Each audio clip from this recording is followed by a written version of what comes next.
इस किताब में सरकार के ऐसे कौन से राज छुपे थे जिसकी वजह से राहुल गांधी से संसद में बोलने वाले थे पर राहुल गांधी का माइक बंद करा दिया गया। इस वीडियो को देखिए, आपको पता चल जाएगा। तो राहुल गांधी के हाथ में दिख रही ये किताब आर्मी के पूर्व चीफ जनरल एम नरवाने ने 2023 में लिखी थी, जिसका नाम है 4 स्टार्स ऑफ डेस्टिनी। इस किताब में जनरल नरवाना ने सरकार के 2 बड़े राज खोले हैं, इसलिए सरकार ने 2023 में इसको पब्लिश होने से ही रोक दिया। पहला बड़ा राज जब 2023 में लद्दाख के रेंचिनला एरिया में चीन की सेना बढ़ती चली जा रही थी और युद्ध की स्थिति बनी हुई थी, तो जनरल नरवाना ने भारत के रक्षा मंत्री राजनाथ सिंह को फोन करके स्पष्ट पूछा था कि हमें फायरिंग करनी चाहिए या नहीं करनी चाहिए। इस पर राजनाथ सिंह ने बिना लिखित ऑर्डर देते हुए जनरल साहब को कहा जो तुम्हें ठीक लगे वो करो। तो इस पर जनरल नरवाना लिखते हैं ये एक पल्ला झाड़ने वाला जवाब था, क्योंकि अगर सेना गोली चलाती और युद्ध हो जाता तो सेना की गलती बता दी जाती, और अगर सेना पीछे हटती तो कहा जाता सेना ने जमीन गंवा दी। यानी दोनों स्थिति में सेना पर बात आती, ना कि सरकार पर। यानी ये दिखाता है जब पाकिस्तान जैसे देश पर सर्जिकल स्ट्राइक करके क्रेडिट लेने की बात आती है तब राजनाथ सिंह आगे आ जाते हैं,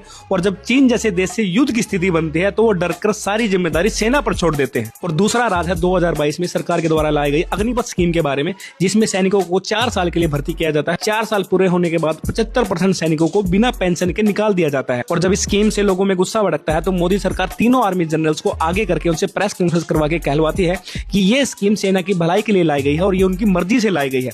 पर एम नरवाने अपनी किताब में लिखते हैं इस स्कीम को सुनकर तीनों आर्मी जनरल्स को शौक लगा था, और बल्कि उन्होंने मोदी सरकार को कहा था ये स्कीम आर्मी को कमजोर करे। फिर भी उन्होंने पेंशन के पैसे बचाने के लिए नेशनल सिक्योरिटी को ताक पे रख के इस स्कीम को लागू किया। इसीलिए मोदी सरकार ने इस किताब को पब्लिश होने से ही रोक दिया था, क्योंकि अगर ये पब्लिश हो जाती तो जनता को पता चल जाता कि मोदी की 56 इंच की छाती में कितना दम है। इसीलिए राहुल गांधी को आज संसद में उनका माइक बंद करके उनको बोलने से रोक दिया गया। लेकिन दोस्तों, इस वीडियो को शेयर करके आप इस सच्चाई को सारे इंडियंस तक शेयर